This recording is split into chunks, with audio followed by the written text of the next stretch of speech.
semplicemente con due firme diverse.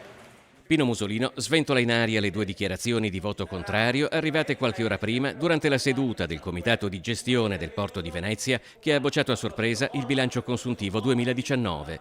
Il presidente dell'autorità portuale non si dà pace per una decisione che ritiene devastante per l'attività dell'ente che presiede e inspiegabile a fronte di 10 milioni e mezzo di euro di utili e 26 milioni di avanzi di bilancio. Faccio fatica a provare a razionalizzare l'irrazionale. Io so che noi abbiamo presentato un bilancio perfettamente in salute, perfettamente regolare, vistato dai revisori dei conti che sono nominati dal Ministero dell'Economia e delle Finanze e dal MIT, senza nessun tipo di rilievo o osservazione critica. Come è stato motivato il voto contrario? Non lo so, c'è stata una votazione con due dichiarazioni di voto identiche, analoghe, senza nemmeno aver cambiato il font o le virgole. Sono state fatte delle osservazioni che non sono o pertinenti o pienamente giustificate. Accanto a Musolino i rappresentanti delle compagnie dei lavoratori portuali di Venezia e Chioggia. Quanto accaduto stamattina non rende possibile utilizzare gli avanzi di amministrazione per distribuire fondi ai lavoratori portuali e alle imprese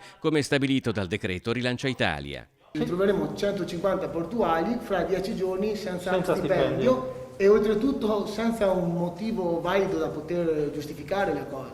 Per noi è un momento molto grave e pericoloso, a quasi chiusura societaria. I voti contrari al bilancio sono stati dei due membri del comitato di gestione nominati rispettivamente da Regione e Città Metropolitana di Venezia, ma Musolino respinge qualsiasi dietrologia.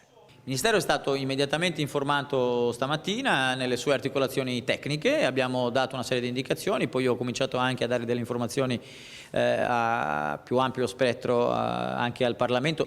Mi pare che ci sia un grandissimo cortocircuito tra quelle che sono le misure e i desiderata di un paese che chiede fai funzionare i porti e il lato concreto che i porti li sta facendo inciampare.